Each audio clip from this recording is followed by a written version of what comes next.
Chapter का नाम है सर्कुलर फ्लो ऑफ इनकम।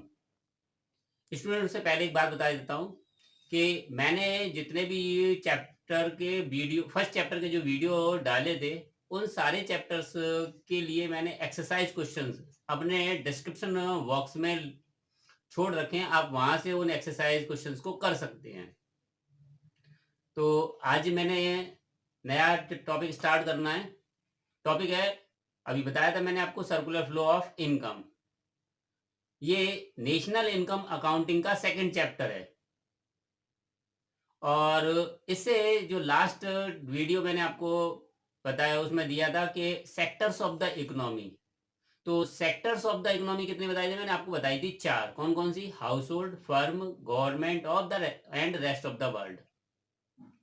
इन चार सेक्टर के बीच में इनकम और गुड्स का जो फ्लो है वही फ्लो कहलाता है सर्कुलर फ्लो ऑफ इनकम। तो सर्कुलर फ्लो ऑफ इनकम होता क्या है? It refers to the flow of income and flow of goods and services across the different sector of the economy. Economy के जो डिफरेंट सेक्टर्स हैं, चाहे वो house hold sector हो, चाहे वो फर्म सेक्टर हो, चाहे वो गवर्नमेंट सेक्टर हो, चाहे वो रेस्ट ऑफ द वर्ल्ड हो, उनके बीच में इनकम और गुड्स और सर्विसेज का फ्लो वही कहलाता है सर्कुलर फ्लो ऑफ इनकम। इसमें दो चीजें इंपॉर्टेंट है, दो प्रिंसिपल है, दो बेसिक प्रिंसिपल्स हैं। पहला है वंस एक्सपेंडिचर अदर इनकम। तो जो प्रोडक्शन यूनिट का एक्सपेंडिचर है, प्रोडक्शन यूनिट क्या करती है? प्रोडक्शन यूनिट क्या, वो फैक्टर सर्विसेज परचेज करेगी किससे? हाउस होल्ड से। क्योंकि हाउस होल्ड क्या होता है? House hold is the owner of factor services. तो उसने परचेज की फैक्टर सर्विसेज हाउस होल्ड से, और हाउस होल्ड को इसके बदले में क्या करेगा? उसके पेमेंट करेगा। तो फर्म के एक्सपेंडिचर जो फर्म ने स्पेंड किया, सेम अमाउंट ही हाउस होल्ड क्या करेगा? रिसीव करेगा। तो पहला पॉइंट है वंस एक्सपेंडिचर अदर्स इनकम। और दूसरा पॉइंट क्या है? Goods and services flow from production unit to household sector. तो जो गुड्स प्रोडक्शन यूनिट ने प्रोड्यूस की, इसको कंज्यूमर क्या करेगा? हाउस होल्ड क्या करेगा? कंज्यूम करेगा। और इसके बदले में हाउस होल्ड क्या करेगा? हाउस होल्ड इनके पेमेंट करेगा किसको? फर्म को।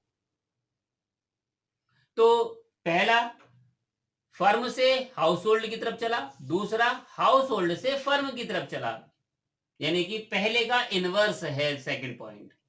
तो दो चीजें यहां नोट करने वाली बात है कि पहले फर्म ने हाउस होल्ड को इनकम जनरेट कराई, उसके बाद जो जनरेशन ऑफ इनकम हो गई, उस इनकम का एक पार्ट कंज्यूमर ने अपनी कंजम्पशन पे खर्च कर दिया, और इस वजह से वो इनकम बन गई किसकी? है?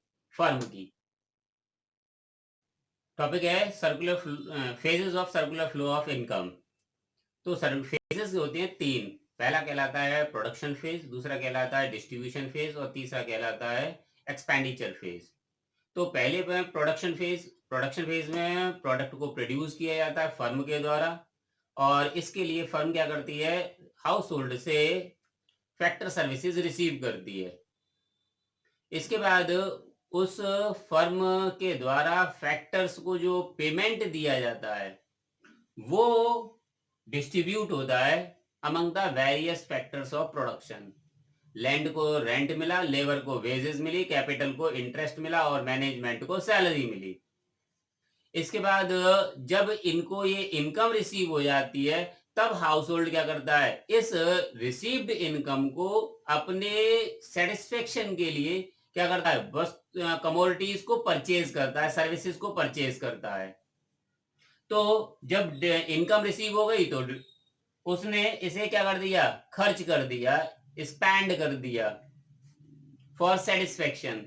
और जब वो कमोडिटी कंज्यूम की जाएंगी तो फिनिश होंगी, और फिनिश होंगी तो फिर अगेन प्रोडक्शन होगा। इस तरह से ये रेगुलर एक सर्कल में चलता रहता है।